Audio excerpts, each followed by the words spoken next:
Halos hindi na makilala ang mukha ng student teacher na suki ng mga beauty pageant matapos suntukin ng isang lalaking nambastos sa kanya sa Mina, Iloilo.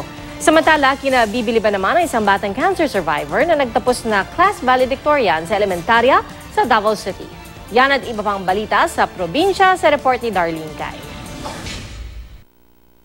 Namamaga at tad-tad ng sugat ang mukha. Ganyan ang sinapit na isang student teacher na suki ng mga beauty pageant sa Mina, Iloilo. Base sa investigasyon, pinasok ng suspect na si Angelo Panes ang kwarto ng biktima. Nagulat na lang daw ang biktima nang makitang may ginagawa ng kalaswaan si Panes. Kaya sinubukang humingi ng tulong ang biktima. Pero doon na siya sinuntok ng suspect. Panawagan ngayon ng pamilya ng biktima, tulong at hustisya. Naaresto na ang suspect na napag-alamang may kapansanan sa pagsasalita at pandinig. Mahaharap siya sa reklamong serious physical injuries, unjust vexation at trespassing.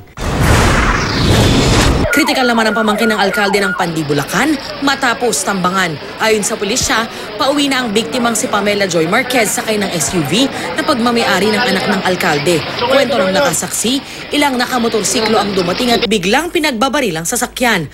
Nagmimerienda po kami nung nakita lang po namin kumakaway yung bata, yung nagdadrive.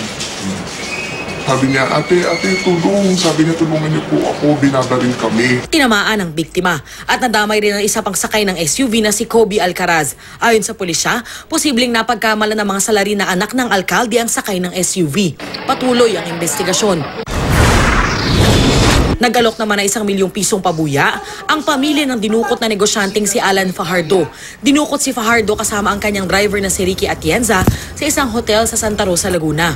Ayon sa abogado ni Fajardo, pinagtatakhan niya ang nangyaring pangingidnap, gayong matao ang lugar at may umiiral na gun ban. Dating anti-crime chief si Fajardo ng pinaslang na Tanawan, Batangas Mayor na si Antonio Halili.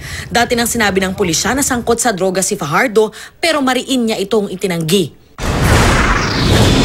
Nagsisilbi namang inspirasyon ang istorya ng isang batang nagtapos ng elementarya sa Davao City. Si Medjin Generale, survivor ng ovarian cancer at nagtapos bilang class valedictorian ng kanilang batch. Ayon kay Medjin, sinikap niyang makapag-aral sa pamamagitan ng Alternative Delivery Mode program ng DepEd at nagbunga naman ang kanyang pagsisikap. Tuwang-tuwa naman ang kanyang ina na hindi nawalan ng loob sa kabila ng kinaharap ng kanyang anak. Nagpasalamat ko sa Ginoo so nga gihatag niya akong anak.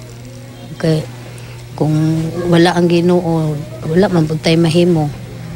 Yampo lang nga po Japon ako siya nga tagaan pa siya taas nga kinabuhi. Darlene Cai, GMA News.